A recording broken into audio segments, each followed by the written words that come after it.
It's time to talk PGA Tour 2023 on Prime Sports Network as Pebble Beach, the Pebble Beach Pro-Am. Got to come up with like a new nickname for that. I don't know. It won't be something that the Pebble Beach tournament directors will want to hear, but maybe it'll wake them up because once again, it's a bad field. And the coverage is going to be awful for 2 days unless Jared's right, and maybe they'll change some of their coverage. But then again, with a field as bad as this, I doubt it. But that was last week. Let's talk about a winning week. And before we do that, of course, we have to welcome in our lead analyst, Mr. Jared Smola. Jared, congrats on Max Homa getting a big W for you, and we're off to Schneid in 2023. Yeah, it feels good to get on the board early, so we're not, chasing the rest of the year. Max Homa, my guy. It's funny, I think, and I'd have to go back and look because I do track all my bets, but I think well over half my winners all time are either on Max Homa, Colin Morikawa, and Justin Thomas, which is not a surprise because those guys win a lot. But I mean, I should probably just bet those three guys like every time they play. I would. I'd feel indebted to them. Yeah. But I mean, with Homa. How many times have I said on this show, when he gets in the mix in a final round, he's a good live betting player. He's a guy I want to have money on. Kyle Porter of CBS had this stat, which is unbelievable. Homa has now entered the final round of a PGA Tour tournament in the top 5 9 times. How many of those 9 times do you think he's won the tournament? 4. 6. 6 of what, a professional tournament? Yeah, PGA Tour tournament. 6 out of 9 times. He's won 6 PGA Tour events already?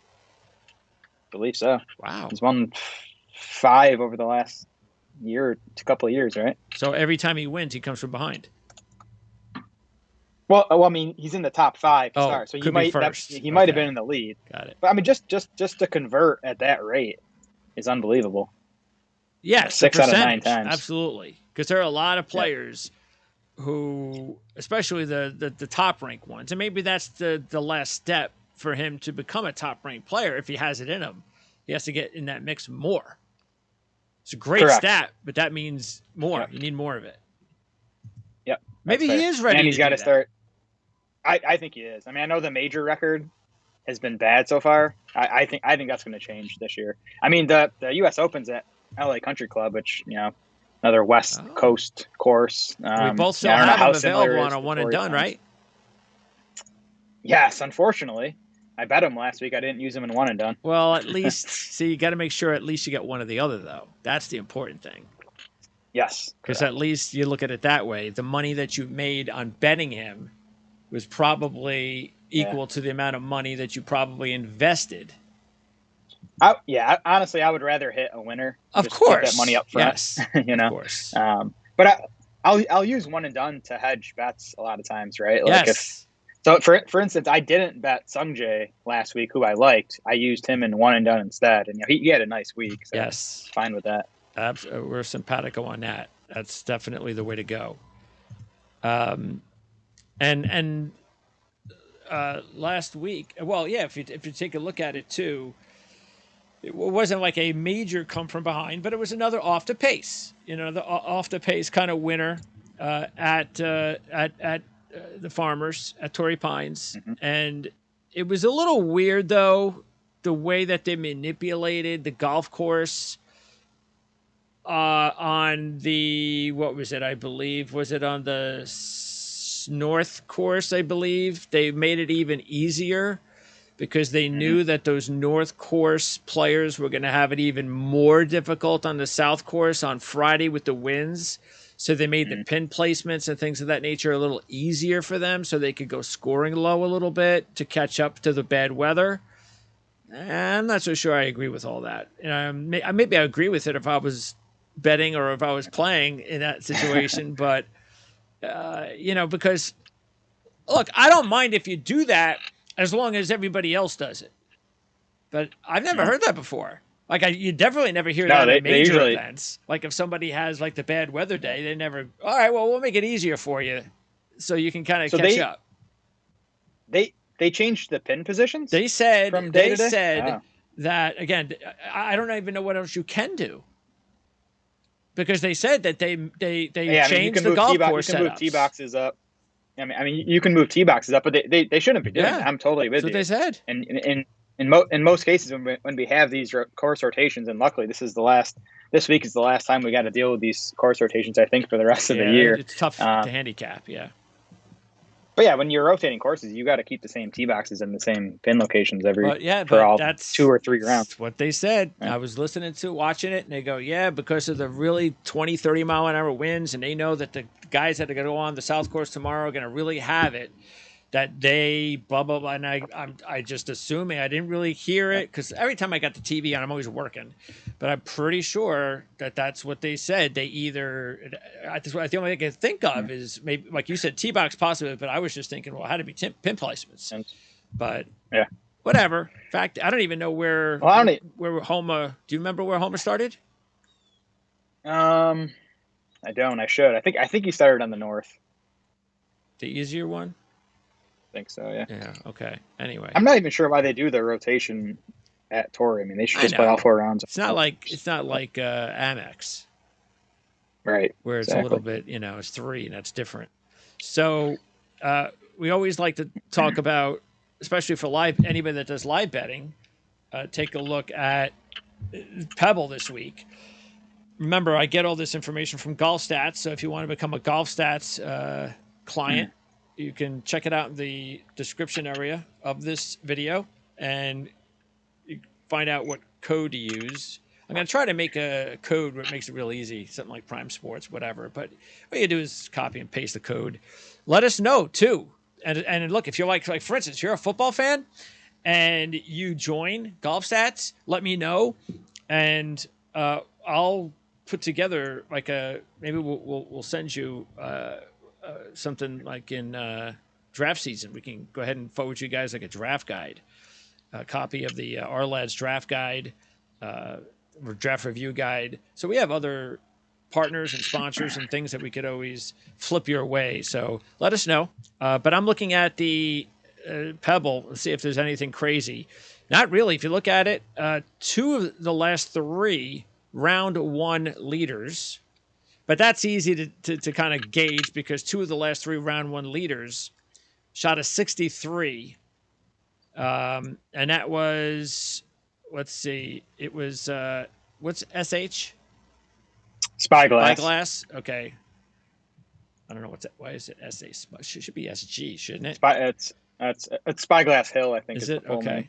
And, oh, wait a second. I'm looking at it. I always get this confused. It's shots back and shots. I was gonna say it's because Spyglass tends to be the toughest of the three.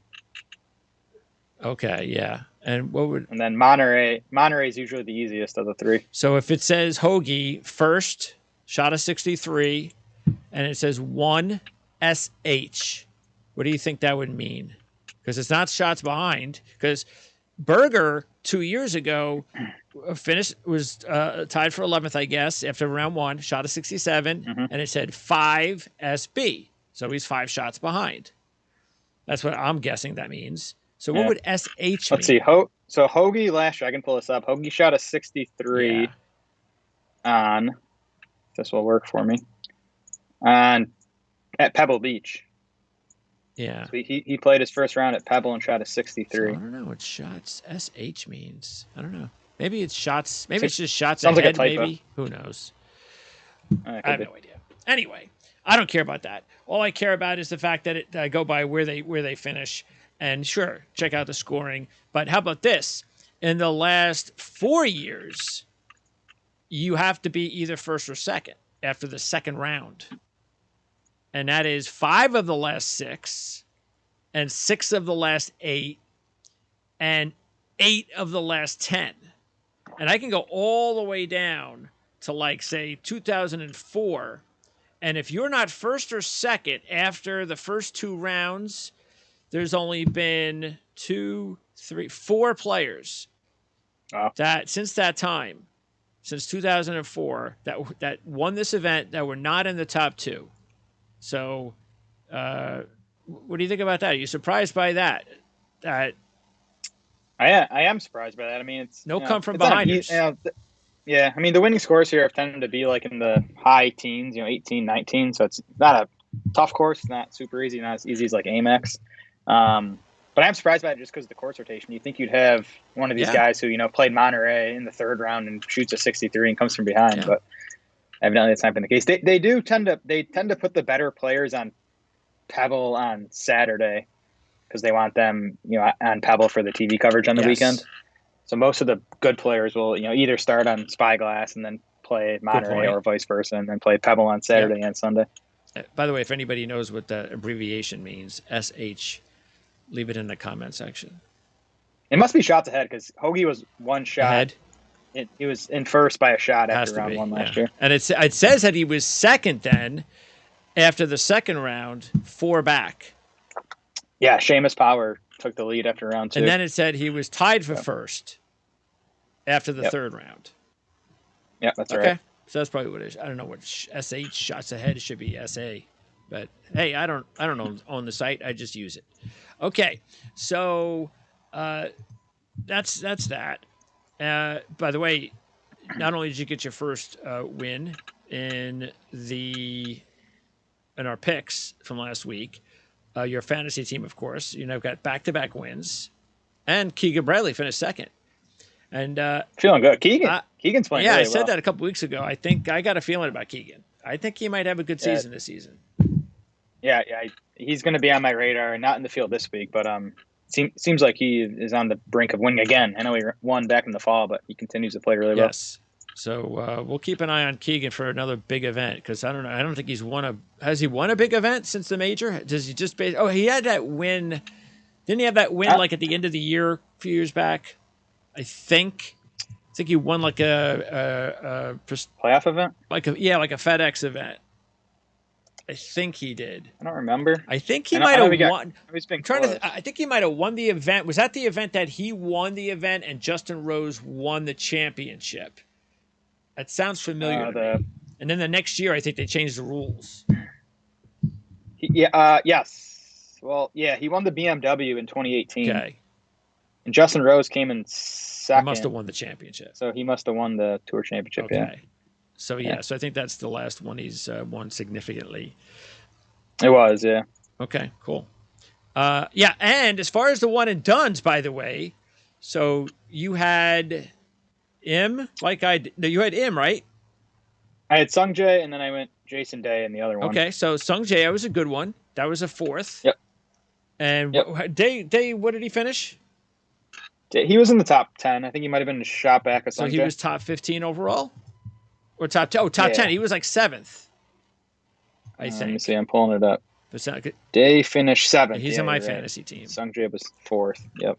Yeah, I have those reclamation projects on my fantasy team, and so far so good. It's early. Between Day, Fowler, and Rose, I have those. And Berger, we still haven't seen though, unfortunately. Yeah. But he's not really old enough to be a reclamation project. Ricky got himself into the mix on Saturday, kind of out of nowhere. Yes, he did. And that was a course, like we said, he hadn't played well there in a while. So yeah, he's feeling it. And he plays well at Phoenix next week. So he has in the past. Let's see here. I want to make sure too. But unfortunately for one and done, Homa was a pretty popular pick. I think like 10% of people picked Homa last week. Oh, really? Yeah. So I mean, we lost some ground to those guys. Yeah, this week. It's such a bad field that the picks are slim, and it's like I am just thinking, you know what? Maybe I just go with Spieth. I know a lot of people are going to pick him, but we got to get on the board. We need a W. Not that he's going to win, guaranteed, but there really isn't. Besides, I mean, if we take a look at the marquee names, you have Spieth, Fitzpatrick, Hovland, Power. You got the defending champ. You've got McNeely and Rose, maybe, and that's it. I mean, unless you, I think that's it. So there's not so, and I don't think anybody is going to pick Fitzpatrick or Hovland because it's why not wait? So right, exactly. I mean, a lot of people are it's gonna be one of those weeks where, all right, if everybody picks Spieth, I don't care. I guess I got to pick him anyway. So, because really, Yeah, I mean, do you think Spieth is going to win a major? That's really, or a really big event. And I just don't know if he has it in him. And I don't know if I want to take that chance. yeah, I mean, Spieth to me is not like a top 10, maybe even a top 15 player in the world. Whereas I think, Fitzpatrick and Hovland, Yes. I definitely want to save them for the bigger money events. This is like a $9 million purse, so basically where it was last week and Yes. the previous few weeks. So to me, Spieth fits perfectly here. Just like Day, I thought fit perfectly last week, and Day ended up being a very popular pick, but he still came through with a pretty nice finish. So yeah, I'm considering Spieth for sure, and then Seamus Power and Tom Hoge are the other two I'm considering for one and done this week. Yeah. What did you think? So as far as the big purses for one and done, that starts next week. Next week is an elevated event. I think it's $20 Phoenix. million. Yeah. Cool. So that should be it should be over 2 million to the winner. It's about double this week. Yeah. So next week, let's see on my chart. What do I have as far as players who have played well there? Where is it? Oh, yeah, Phoenix. And So you've got my top three already, if they play, of course, are mm-hmm. as far as the top three players. Not saying I'm going to pick any of them, but are Rom, Schauffele, and JT. And then, of course, Finau's played well here, hasn't he? I think Finau's I played don't well in have Phoenix. him here Okay. as a top. I mean, when I'm comparing them to the other guys, because let me see if All he right. has played here well. I mean, of course, that's next week at the. No, I don't have him at Phoenix. Hmm. I've got a lot of places for Tony Finau, but I don't know why Yeah. Phoenix isn't one Right. of them. He was a pretty popular pick last week. Was he? And I don't know if you saw, he made the cut on Yeah. he birdied his last hole to make the cut. Yeah. Made a huge run Friday. I also for next week. But I mean, Go ahead. four of our next 5 events are big money That's events. it. Waste Management, Genesis, Honda Classic goes back to just 8.4 million. But then we get Arnold Palmer and the Players. The Players is the biggest prize purse of the entire season. Now, and you know what? I think it might just be a coincidence, but in my mind, if I was thinking of why that would be the case, besides it being a big event, is because it is the most difficult big event to handicap. Because hardly any player consistently plays well there. I mean, There's there's like water one or everywhere. two guys that, and I think Matsuyama might be one of them. And I know Hovland's played pretty well, but he's only played here a couple of years. But if any player that's played there for 5 or 10 years, you see missed cuts, you see top fives, you see it one year, you see it the next. You cannot figure out what's going on at the Players. Which makes it super tough for one and done, right? Because you want to use one of the elites, but you're definitely at risk of them missing a cut. But Yep. yeah, it's just, there's water everywhere on that course. Yeah. Now, if you miss, you're not in the rough, you're in the water, and that's blow up holes. Yeah. So I have Finau as a top pick at Genesis. Yes. So that's Homa. I mean, Homa is good at Homa. the I'm gonna Genesis. yeah. Yes. Yeah. So. The question though is again, I mean, yeah, you would think now that he's got the win early, we have to look ahead at a big event now for Homa. Okay, especially now that guys, 10% of them have him at a small event. We need to capitalize on him at a big event. Ideally, he wins one of the big ones, and we can be on him, and then we beat those. Yes. Those competitors that got 1.1 million or whatever they got for him this past week. And Genesis is one of them. Yes. Let's see. I have Genesis for Homa. I mean, he'll be pretty popular at Genesis. As a former winner. Did he win that? Was it last year he won that, or 2 years ago? I think it was 2 years ago, maybe even longer. I have him at Wells Fargo, but that's not a big event. I have him at I have him at Memorial as a big event. That's yeah. I mean, Homa on the tough golf courses. That's where you want him. And is that that I have him as circled in as far as that's it. So my top 2 places for Homa this year are going to be Memorial and Genesis, unless I mean, if he were to win a major, which major do you think works best for him? U.S. Open, I think, for sure. To me, it's a West Coast course. Talked about POA is his best putting surface. Again, I don't know much about LA Country Club, but I got to figure it shares a lot of similarities with Torrey Pines and with Genesis, where now he's now won at both of those courses. Yeah, that's the thing is that he does not have. He's like one of those players we talked about last year when we were doing this that has to take that next step on the major Mm-hmm. venues. He doesn't have that resume yet. So that's why, you know, it's like, that's why I'm thinking it's probably, just to be safe, it's probably Genesis or Memorial. Yeah. So, And it's crazy too. I mean, the Genesis and Memorial have higher purses than the yeah, I majors. know. I wonder why they do that. It's this that's the new elevated events. I mean, they even have they Travelers as a, Travelers is and the elevated. Yeah, Travelers you're is right. just a regular event on tour. Yep. So they must have, maybe they do that every year. Maybe they have like one of those like obscure I events. I think they are going to rotate the elevated events. Maybe not all of them, but I think some of them are going to be rotated from year to year. Okay. So that's Max Homa. But again, we're thinking about Jordan Spieth this week for sure. And because when I look at Spieth, the only thing is I'm also thinking about maybe Byron Nelson Mm-hmm. because he was runner up last year. I don't think he's won there yet. That's another Texas venue, and he'd like to win there. I mean, he likes to win at all these Texas events. That's right. So, And he's not playing very well coming into this one. I mean, the Sony was weird, right? Where he had the round one lead and then he ended up missing the cut. But I mean, he lost strokes across the board, or at least in ball striking, he gained strokes putting. But he's lost on approach in 3 straight events now. So he's not. There's definitely reason to not use Spieth this week, but he's a considering he's horse going to for be a so course. popular. Yep, he is. That's the thing. And it's not He like we're is. getting a guy that's a horse for a course that's like really, really kind of, substandard. I mean, this is a player that's All right. a high quality player that's a horse for course, and that's what makes it. And then when you take a look at the rest of I mean, McNeely was the other guy that I'm also deciding on.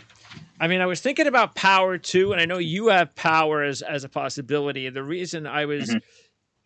the reason I wasn't sure about going with Power is because I'm trying to decide whether to hold him off for something better. Mm-hmm. But it's a good time to take him in a way because of the fact that he was ninth last year, so that's good.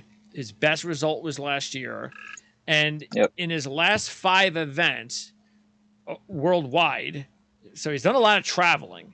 So his last 5 events. Now the Century 25th doesn't count because that's actually a bad 25th. But you Mm-hmm. have winning Bermuda, third, fifth, and he just flew back from Abu Dhabi when he finished 20th, which is okay. That's not like a tremendous field, but it's okay. Yep.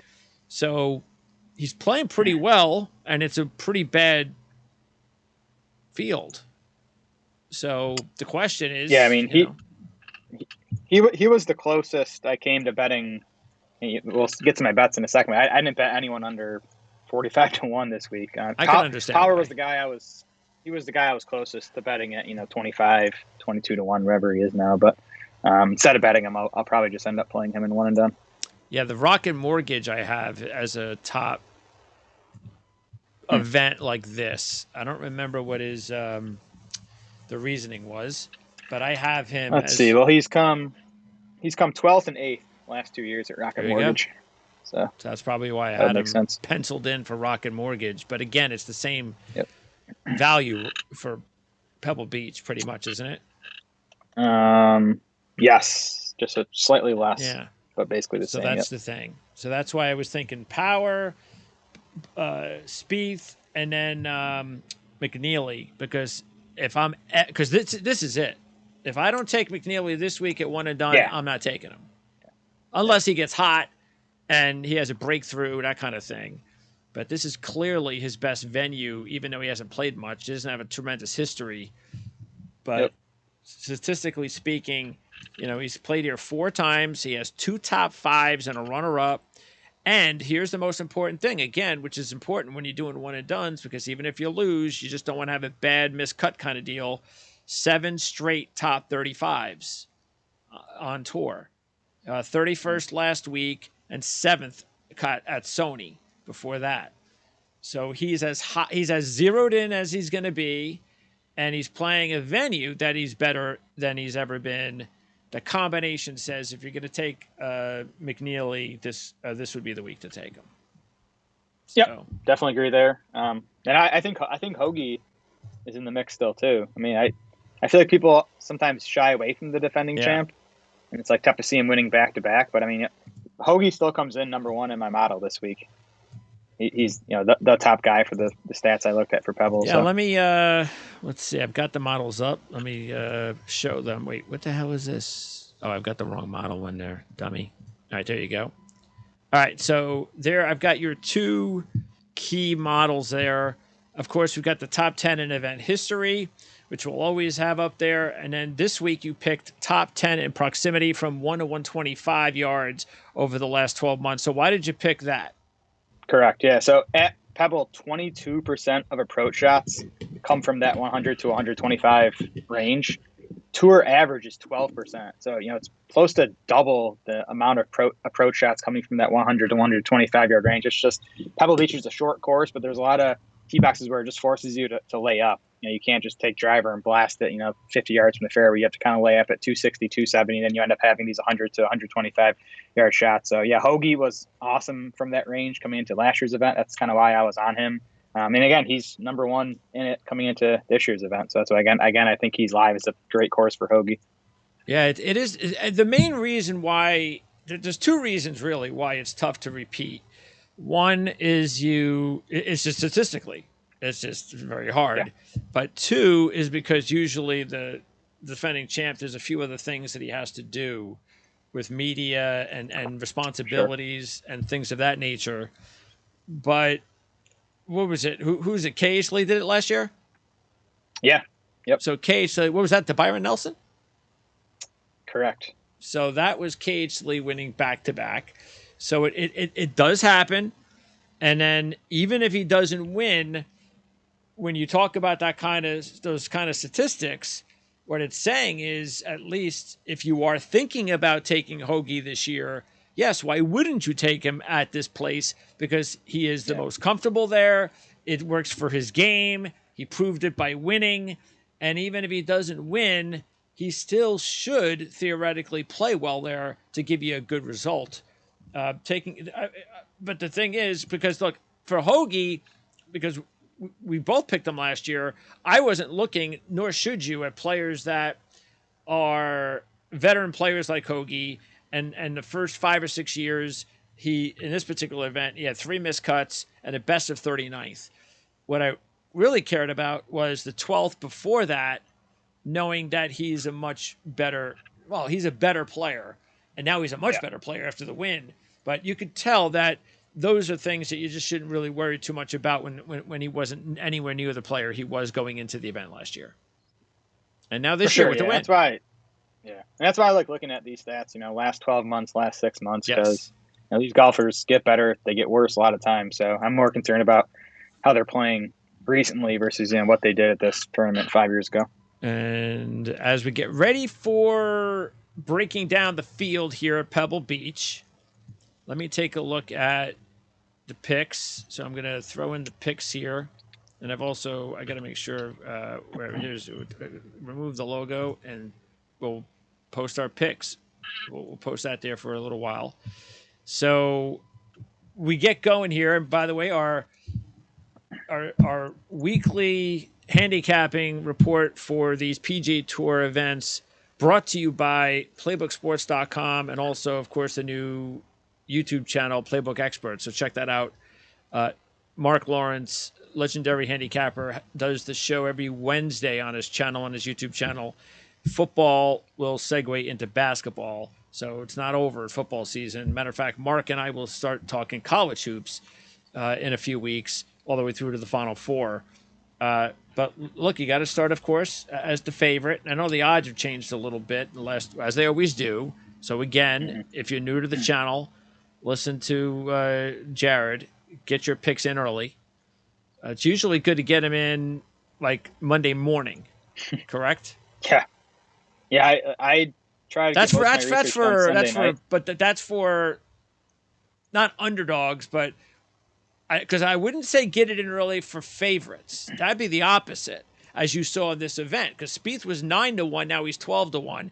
So when you're looking at Yep. favorites, the chances of them going a lot lower are usually small.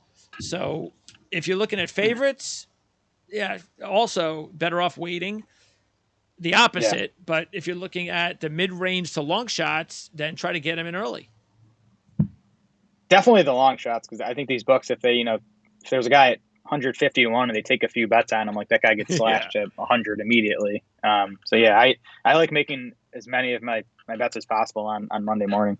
Okay, so Spieth, 9 top 25s in 10 appearances, 6 top 10s, 4 top 5s, runner-up last year, and a win in 2017. So the reason why that I'm not completely against taking him, nor should I, is the fact that he really he's only won here once. So it's not like he's got like 4 wins, and it's going to be hard for him to win a 5th. There's a lot of players, actually, that have won here multiple times. Maybe Hoagie will be one of them, winning back-to-back. But Spieth if there's going to be another player to win a second time, Spieth's going to be the guy. So, yeah, I mean, the course history is definitely baked into his odds. I mean, to me, Hovland and Fitzpatrick should be the 2 favorites here, and then Spieth should be third. So if I was going to bet one of the favorites, it would be Hovland first, probably for me, then Fitzpatrick second, and Spieth would be third. I have no interest in him at this number. yeah, the thing that I noticed is that it does look like you have to have a little experience. And also, I did want to ask you, I don't know, I should have asked you before the show, but do you see any likeness, comparison at all between Sony and Pebble, outside of the Pro-Am, of course, differences? I mean, they're both shorter golf courses, Okay. right?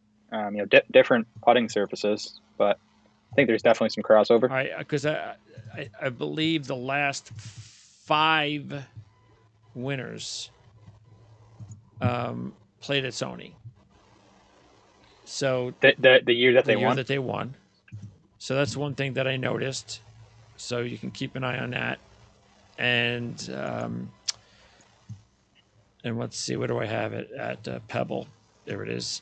And so also the other trends that were a little bit interesting, and we do have to remind everybody that we talked about it before, but of course you've got the 3 golf courses. So which one is the easiest one? Monterey Peninsula is the easiest. Is one. Is it sort of like last week, or is it just a little bit? I think it's considerably easier than Spyglass, and then Pebble kind of falls in the middle. Okay. But all this stuff's wind dependent too. You got to keep an eye on the wind. I think especially at Pebble with it being right on the ocean there. By the way, this has nothing to do with handicapping, but there has not been a playoff in this event since 2008. Wow, we're due. And 4 of the last 19 winners won. I mean, 4 of the last 19 winners were victorious by just 1 stroke. So that means 15 of the last 19 winners of this event won by more than a stroke. And there's no playoffs. And so and maybe this has to do with the 3 rotations, and you've got a lead, you're going to win, that somehow somebody shoots that 63, which is probably a Monterey, and that gives them an opportunity to kind of widen the field a little bit. Yeah, I don't know what else to make of that. Yeah. Strange. And the other thing, Americans have won 17 of the last 18 and 77 of 82 all time at Pebble. Ooh. And the last 11 first-time winners averaged 5.45 appearances before winning this event, with 9 of the last 11 making at least 4 appearances. So that was going to be my point with Hovland, was that it does seem that players, probably it's the combination of the field and then having to play the Pro-Am. Yeah. So he's never played this. Oh, he did play this event in 2020. Now Hovland won the U.S. Amateur here in 2018, I believe it was. And then he also played when the U.S. Open was here, which I think was 2019. You know how we finished? Could pull it up. I think he did. Well, he was still an AM at that point, I believe. Um, let's see. Was it? Yeah, it was 2019. He finished 12th. That's awesome. Yeah. So he doesn't have a ton of experience in this event, but he does have some experience on Around the the golf golf course. course, yeah. Not again. The Pro-Am deal is the big one. Yeah. That can really screw Yep. with you. The last player to Yep. win, making his first appearance, was in 1993. Brett Ogle from Australia, 1993. So if you've never played here before, and again, it's a combination of not playing here before and then needing some experience. You'd rather have someone that has some experience here. The last 11 first-time winners had an average ranking of 149 before winning here, including 229, 246, 305, and 447. So Yeah, this has kind of been a either a favorite wins or a super super deep long shot win. So I 6 of the last 10 winners were 28 to 1 or shorter. But then also in that 10-year span, you have a winner at 160 to 1, at 300 to 1, and 500 to 1. So, again, it's kind of either been one of the favorites or someone way, way down the board. Well, Fitzpatrick at least does have that 6th place finish coming in last year. So that was clearly his best result in his 3rd appearance. He's coming off the 7th at Century, so he's been chilling out for the past month. Hovland had to win at the end of last year, winning the Hero, and then also has been chilling with the 18th at Century. So he played here in 2020, finished 38th. So those are your top 3 players. And now we get to some of the 3 others. Actually, these 4 here. Power at 19 to 1, Hoagie and McNeely at 20 to 1, and Putnam at 25. And as far as let's see, as far as our picks, now Hoagie, what did you think about? Because again, we've got his numbers, we've got all of that. What is your feeling about taking Hoagie again this week? Again, he's first in my model, and I think the course is perfect for him. The number's just too short for me. Like, I don't see a huge difference between this group of players and the group that's between like 40 and 60 to 1. So I decided to take shots on the guys who are twice as long on the odds board. I just don't think there's a huge difference. Yeah, it's going to be a little bit before we get to Jared's picks. Yeah, so let's go with two of my picks, and that is McNeely and Putnam. And I didn't take Power because I had to decide I was going to put all those 20 to 25 to 1s in there. So I decided to go with McNeely and Putnam. And McNeely, again, we talked about him. Putnam, meanwhile, talked about him a few weeks ago. Took him in the one and done. He finished 36th. So I wasn't totally happy about that, but it wasn't a disaster. Finished 6th here his last time out. So I figure that's the other thing that you have to do as a handicapper, I feel, especially in golf, is if you like a player 1 week or in one event, and then the next week or 2 weeks later, he pops up again on the board, and you don't necessarily have 5 or 6 guys that you really like, but you're looking for players, well, just go back to the one player like the week or 2 ago, because it's sort of like what you're doing with Lipsky in a way. We'll get to that. Why not just go with that guy? Because how many times has it happened where you'll take a guy and then a week or 2 later, the guy goes out and wins. You didn't take him. So how can it be so stupid? I just liked him a couple of weeks ago, Yeah. Yeah. There's a reason you liked him a couple of weeks ago, even if he had a bad tournament that week. Like he can bounce back. And Putnam, I like. The only reason I didn't bet him is because just the number. Yeah. But he has been consistently gaining on approach and around the green and putting. It's off the tee where he's been struggling, but that is not as important here at Pebble Beach. Again, you're going to have a lot of guys just taking less than driver and just getting it out there into the fairway. So I do think this course sets up well for how he's been playing lately. And then also Power, we mentioned him. He's coming in here. 9th last year was his best finish. So those are those guys in that target area. Then you have Justin Rose at 28 to 1. He's played here sporadically over his career. Does have one top 10 in 3 appearances. That was way back in 2016. He's trending in the right direction. He got off to a really slow start last week. No big surprise. We've Mm-hmm. talked about that with the different courses. And then he came back and cruised his way into a top 20. So I don't think he's a bad idea, especially when you're just talking about this other group of players. Mm-hmm. I expect him to play. I expect him to keep it up. And I think he's experienced enough to understand this whole pro Yeah. am deal. So I expect him to. He might have a top 10 this week. Yeah, he's probably, again, I don't love Rose at 28-1, but he's probably another guy to consider and one and done. Not someone you're gonna want to use at one of the bigger events.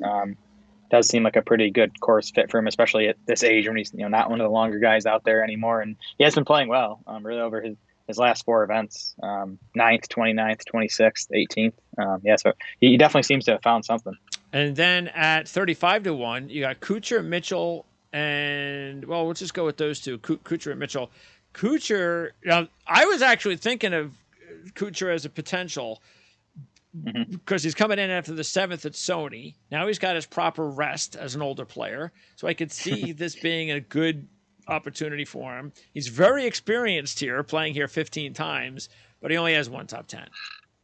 That's asking an awful lot to win after playing here 15 times with one top 10.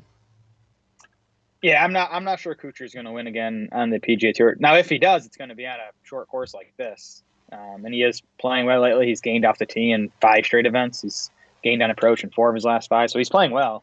I think he's a good top 20 bet. I don't think I'm going to put my money on Kuchar to win though. And then we get to 40-1, and that is where I have one of my picks, McCarthy. And McCarthy's coming off a 12th here last year. That's his best finish in 3 appearances. And it was last year when we were looking at McCarthy, and he'd pop up a little bit, especially in some of the majors. I think he played well at the U.S. Open, I think it was. And he was kind of getting into that territory towards the end of the season, or towards the end of the regular season, where it was like, yeah, you know what, maybe this guy's about to win. But, kind of cooled off again. But now I think the way things are going, this may not be a bad place for McCarthy with a field like this, that if I'm going to take a stab at a player that maybe, at a player in this range, maybe this is a good guy to take a stab at. Yep, just not my type of player. He does it all with putting. I like the guys that can't putt. So, but I do think he makes sense. Okay, and at 45-1, a couple of players of note. One player that we didn't take. The only reason I didn't take him is because he hasn't played in a while. But Joel Damon, he really ended last season super strong with 16, 3rd, 9th, and 5th. I don't think he's ever had a run like that before. Keeping in mind, his best finish here was last year when he finished 6th. But he just hasn't played in a few months. And I think that's probably asking for a little bit too much. But I can completely understand anybody that would back Damon this week. If you think he's going to pick up where he left off last time we saw him, he's a great bet. I'm with you. I just don't know what to make of him. It's funny. I'm looking at his numbers. He has the best course history in this field on Spyglass. Now, he's been bad at Pebble, and he's actually been pretty good at Monterey, too. So you just got to figure out Pebble, but he's been really good at the other 2 courses. Yeah, unfortunately, you got to play Pebble twice. Exactly. Yeah. Hopefully, if you make but we now finally get to Jared's top pick at 45-1. Alex Smalley. And I'm not surprised you picked Smalley in general because I know you like this player. So you're hoping this is the week. Only played here once, missed the cut last year, went on to par.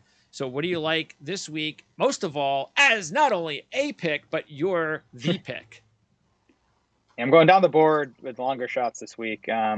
Smalley missed the cut here last year, but he shot a 68 at Pebble. It was his performances on the other 2 courses that cost him. So I at least like that. But yeah, Smalley is first in my model over the last 3 months. So, short time span, but he's been awesome over the last 3 months. He's 3rd in approach over the last 3 months. He's 20th in that 100 to 125 yard range. And even dating back farther, I mean, he's 11th in my model over the past 12 months. So he's just a guy I want to be betting on going forward. I do think he is a decent chance he gets a win this season. And in a weak field like this, at a course that I think suits his game, I think it makes a lot of sense. 95th in the world, so the ranking makes sense for a winner here.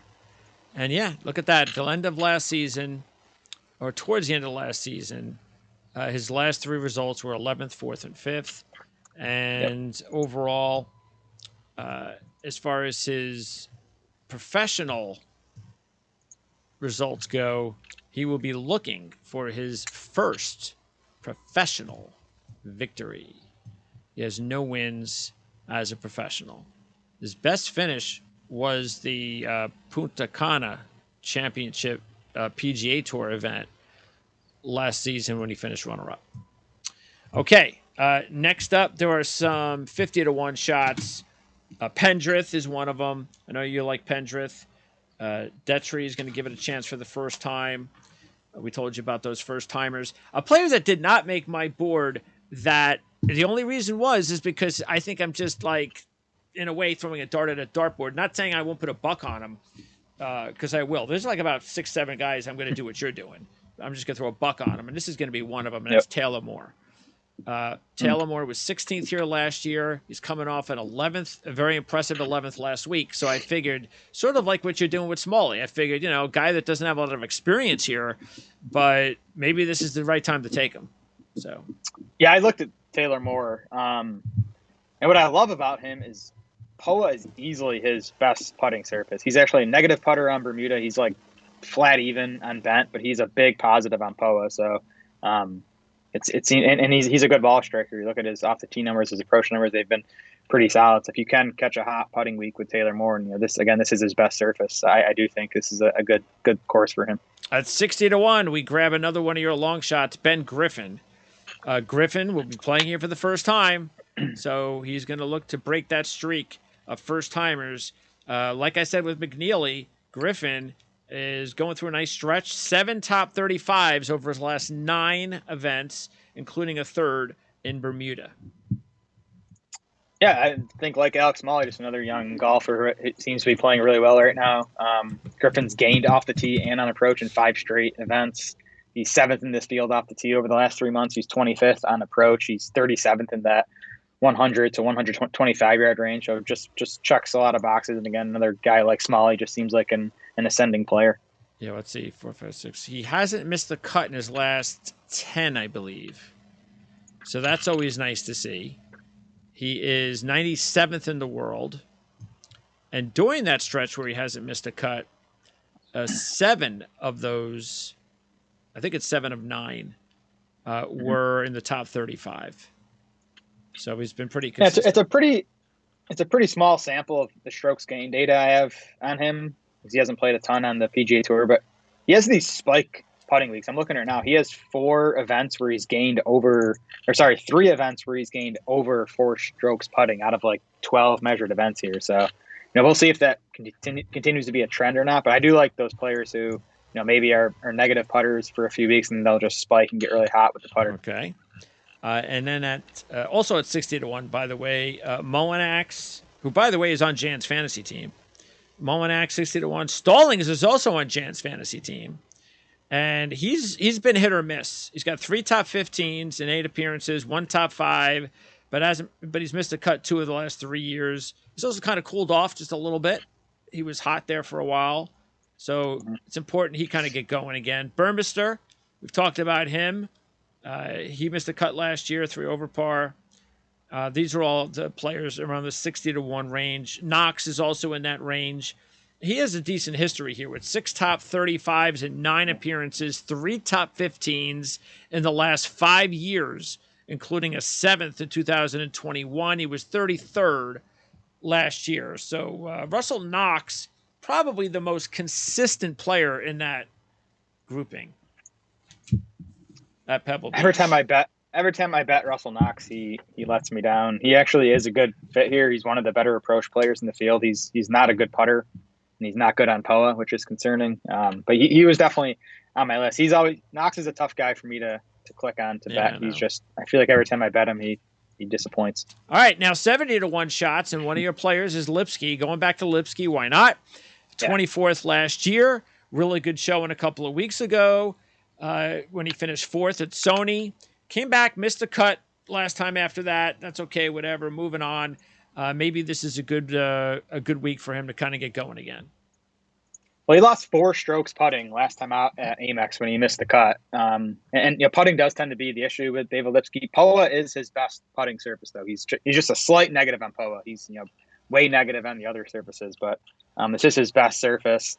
I just think he's a better player than 70-1 in this field. He's 7th in my model, both over the last 3 months and the last 12 months. 8th best in this field on approach. And like you said, did have the 24th place finish here last year. Yeah, and you're going to see that there's going to be a time when a Lipsky or a Smalley, or even McCarthy guy is going to take a win, and then that's going to kind of put them in a completely different category. Agreed. So, yeah, you look at Lipsky, and the thing with him is just like a lot of other these players, it's just to be a little bit more consistent. And that's the reason also why he's not as he's 155 Smalley's in the 90s, because at least Smalley has that run. Lipsky still needs to get that run going, like one of those 7, 8 out of 9 runs where he's in the top 35. All right. Yep. Also at 75-1, you're going back to your boy Nesmith. Why not? If you're going to go with long shots, this is the week to make sure Nesmith's in there for you. So Nesmith's actually gone the opposite way in 3 appearances here, but he does have 2 top 20s and an 11th place finish here. Yeah, Naismith reminds me of Hoagie a little bit, and I'm not saying he's going to win this like Hoagie did. I'm betting him, so I think he has a chance. But he's kind of short off the tee, but he's an excellent wedge player. He's 19th in that range. We talked about 100 to 125 yards. He does have the 11th and 16th place finish here. And actually, over the last 5 years, Naismith is 2nd in this field in strokes gained at Pebble. He hasn't been as good at the other 2 courses, but if he can figure those out, he has been awesome at Pebble Beach. So I like that. All right. We also we might as well in this talk about Todd, because he's 75-1, and Todd, his ranking has fallen to 109 now. Because it was a nice story a couple of years ago when his game returned. And it was like, oh, that's nice. It's always nice to see when these players that haven't done well for years and they get their game back. And he was back into the top 50. But all of a sudden, he's back into a more of a dry spell. It's like he's just inconsistent. He's not bad for long. It's just inconsistent, missed cuts, and then a top 20, and then a top 10s every once in a while. So he's got 3 top 20s and 9 appearances here with 2 top 10s, but he also has 5 missed cuts. He was 16th last year, and he's on your board for which one is he on your board for? He's on my board for he's 3rd best in this field in that 100 to 125 yard range. There you go. So he's a shorter accuracy player. So this is the type of course you'd want to bet Brendan Todd at. You said inconsistent. That's a perfect word for him. And just looking at his results, he has the spike weeks, 9th at the Fortinet in September, 7th at the CJ Cup in October. But outside of that, it's been a lot of missed cuts and finishes outside the top 20. Again, it's the type of course you'd want to bet Brendan Todd at. I'm just not going to get there. 80-1 is one of my long shot picks, and that is Joseph Bramlett. This is just one of those long shots that checks a few boxes, and he was 13th last week. So I figured, okay, if I'm looking for a long shot, I'll throw one in there. So Bramlett at 80-1, and then you took, because you wanted to have the market on the Griffins. That's right. To Lanto, as well as Ben. And Lanto has played here 3 times. He's got 2 top 20s, 1 top 10. So that's pretty good. He's coming off a 37th last week at the Farmers. So why go back to Lanto? And did you just want to make sure you had both Griffins? So when you're watching the leaderboard, if you see a Griffin, you're not upset because it's the wrong Griffin? Exactly. I think I got all the Griffins in the field, right? I don't think there's anyone else. I don't think so. Yeah, Lanto missed 6 months after having back surgery last summer. He played a Corn Ferry event like 3 weeks ago, and then played Farmers last week. Came 37th, had a decent week. Was kind of like field average off the tee approach around the green and putting, kind of across the board. But I like that he's shaking some rust off. It to me, Lanto, if you're getting him, pre-injury form, he's a lot better than 90-1 in this field. Yeah. So there's obviously some risk coming off the injury, only having played 2 events, but I'll take my chances at 90-1. Yeah, because he was going really pretty positively just a couple of years ago in 2020. He had a nice Yep. little run going where he was somebody that you were going, okay, this is pretty interesting. But then Even last year, he had some. He was third at the Amex last year, 16th here, sixth at Wells Fargo. So he's been in the mix. okay, and let's see. Now I can move on to the next page of long shots.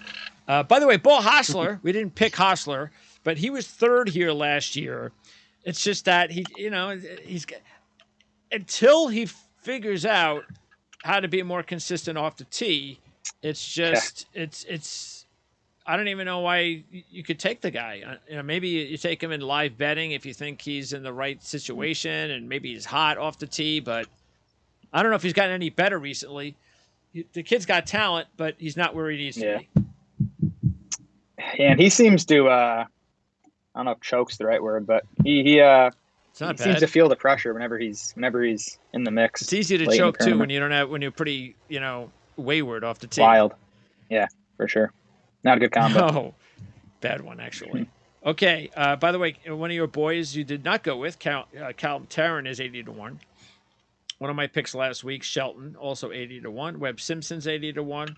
Kevin Streelman's 90-1. If you like to go with guys that fit the golf course, he's 7 top 20s and 15 appearances, including 6 in the last 7 years, with 3 top 10s and a runner-up in 2020. So Streelman is not a bad idea if you're looking for a long shot at 90-1. Shelton's the guy among those you listed that I looked at because he is a really good approach player and he is really good in that wedge range, the 100 to 125. Okay. He's 16th best in this field over the last 12 months. So he was a guy that I definitely considered, didn't quite get to him. Oh, and then my last pick is 110-1, just like one of your last picks, Garrett Higo. I have Troy Merritt. Now, Troy Merritt, in his first 6 appearances at Pebble, missed the cut.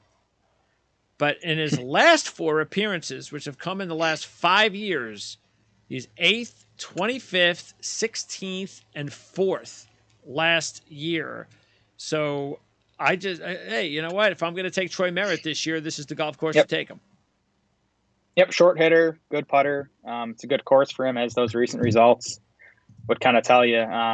He is just super inconsistent, which again is not a bad thing if you're betting someone at 110-1. Like you want the guy who's either going to miss the cut or be there in the top 10. Yes. That's kind of what Merritt has been. And then Higo, look, it was a big surprise when he won last year at that Palmetto Championship. Yeah, it was 2021. It was 2 years. 2 years ago. But this is a player that you felt it was going to be, and look, it's still the case because he hasn't really done anything consistently. But this is a player with a lot of talent. This is a player that it would not be a shock in the next couple of years to see him in the top 50. Yeah, and he's a guy like I'm not going to compare him to Max Homa, but he's a guy who has he like you said, he won the Palmetto in 2021 on the PGA Tour. He also won once in 2020 and twice in 2021 on the Euro Tour. So this kid has 4 wins, over the past few years. He's just 23 years old. Right. I just like a guy who, like you said, he's talented. He's proven he can win when he's in the mix. Now, he was bad for most of 2022, but he had a 3rd place finish at Sanderson in October, and then he finished 11th at the Amex a couple weeks ago. Then he was 53rd last week at Farmers. He gained off the tee and on approach in both of those events. So it seems like his game is starting to round back into form. And again, if he's that guy that won 3 times in 2021, I think he's a really nice bet at 110-1. Benny On, who we've mentioned, I took him a couple of weeks ago. He's also playing here for the first time. Definitely got my eye on him. I want to see if he starts playing a little consistent in the top, starts throwing in some top 20s in there, he may not be a future good long shot to keep an eye on. And Jimmy Walker, we got to keep an eye on this week, because at 150 to 1, Jimmy Walker has 7 top 25s in 15 appearances, 5 top 10s, 2 top 5s. He won in 2014. But the injuries have not only wiped out his overall game, but it's also any production he's had here. So while his production has gone away, it's kind of skewed his record here. So I wouldn't look necessarily at that. What I'm wondering is after the way he played last week, is he ready to turn a corner sometime soon? And he's going to at least be a halfway decent long shot to seriously look at, or is that just a week? And he's going to be injured again in a couple of weeks. So I'm guessing it was just a week. Just looking at his stats from the Farmers, he did it all around the green and putting. He lost strokes off the tee and on approach. That's a tough way to live. Not a guy I want to bet on. So we'll definitely keep an eye on him.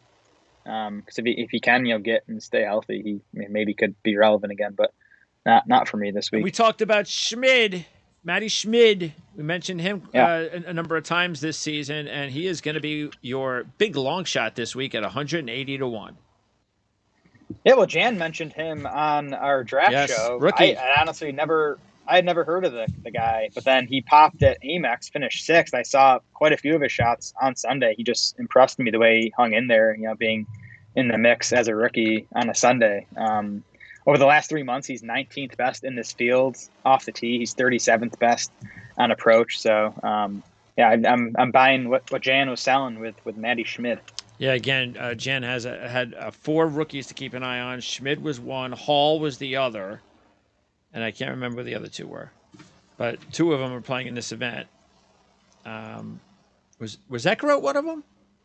Austin Eckroat? Might have been, and that might have been you that brought him up. Yeah, I did pick him. But I might have picked him because of Jan, so it might have been. So, all right, so players that I didn't have on my board, but I'm probably gonna throw a buck on. We didn't really talk about Mitchell, but I think he kind of fits that. Maybe this could be a good week for Mitchell, kind of deal at 35 to 1. Mentioned Kuchar, but Todd at 75 to 1. I mentioned Moore. That's pretty much it as far as some of the long shots.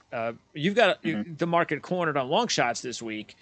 So if you take the long shots out of the equation, if you had like a couple of players that were 30 to 1 or less, and you had to pick a couple of them, and that might even coincide with your one and done and your 2 one and done picks, who would that be again? Yeah, Seamus Power was the higher price guy, came closest to betting. There was a 25 to 1 out there somewhere on him this morning. I'm not sure if it's still there. To me, to me, he's the 4th best player in this field. Yeah. I would take him over, Hoagie and McNeely, Justin Rose. But to me, after Fitzpatrick, Hovland, and Spieth, I think Power's the next best player. Agreed. And again, you're getting double the odds on him versus someone like Spieth. Yeah. Matter of fact, I know he started that way odds wise. I'm not sure where he is now, but yeah, he did start as the 4th overall choice. Yeah. But there's been movement. I don't trust the top of this board, like outside of Hovland and Fitzpatrick, and I don't want to bet them at 10 to 1. I just don't trust these other guys. That's why I'm living in that 40 plus range. And we'll find out how it all goes with the coverage for the first couple of days. I'll give it a try, but as soon as I start saying, all right, let's take a look at. I don't even have to hear them. The camera goes on a player, and I'm like, who is that? And I'm like, okay, here we go. And it's the vice president of sales at Coca-Cola. It's like, oh, please, we don't want that. Is Josh Allen playing again this year? No, he's not. I don't know if he's not playing football, but I don't know if he's playing golf. I don't know. Why does he usually play these things? He played in this event. I want to say it was 2 years ago. Oh, well, maybe we'll see him. By the way, what'd you think of the Max Homa mic'd up? On was on Friday or Saturday? Did you see that? Yeah, they had him mic'd up for the 13th hole. Yeah, was it pretty colorful? The whole way down from. Yeah, it was great. He was just kind of explaining his thought process Oh, on the shots. I didn't really like it as a home better because I keep thought it was quiet. distracting him. And it was an adventurous hole too. He ended up making par, but it was good. Again, I think that's the type of broadcast stuff that they should continue looking at just to improve it. See, do that instead of showing amateurs. Exactly. Next week it's Phoenix. So next week Yes. it's the Super Bowl Sunday and Phoenix, and then we'll get a much better upgrade in talent. So there should be some high quality players at Phoenix, and then And then it's Genesis. Right. That's my favorite and then event of it's the year. I love that Genesis. course. I love Riviera. So two more on the West Coast, and then Yep. we're heading to Florida at the end of the month at the Honda. So, and then once they hit Florida, then all of a sudden you really start thinking about the Masters. That's the first time you Oh start yeah. thinking about the Masters. It's like, oh, we're here, Oh we're yeah. getting there. It's Florida. We're in the southeast. They're not too far away. Well, Honda's Palm Beach Gardens, so it's not too far Yes. away from Yep. Augusta. So it's a lot Yep. closer than Pebble. All right, Jared. So you still talking football on Draft Sharks? We are, yeah, mostly dynasty content at this point. We've actually we're kind of going position by position, looking at guys to consider trading for or trading away if you're in a dynasty league. So you can head over to either draftsharks.com or the Draft Sharks YouTube channel to check that out. All right, we will do that. And again, don't forget, check out, well, really, besides if you want to check out golf stats, you can look at the description and copy and paste that. You can get yourself a nice description there. But also, if you have any questions or comments regarding any specific players that maybe we didn't touch up on, or anything else that you have to say, maybe you have something that you'd like for us to talk about that we haven't talked about yet, please let us know. And this is just going to keep getting better and better as we. So I just got to get past this week. I'm not a big fan. So let's just get past this Yeah, week, man. after this week, it's It's awesome. it's going to be a Awesome great golf. ride. Can't wait. All right, Jared. We'll talk to you next week. All right, see you, Greg.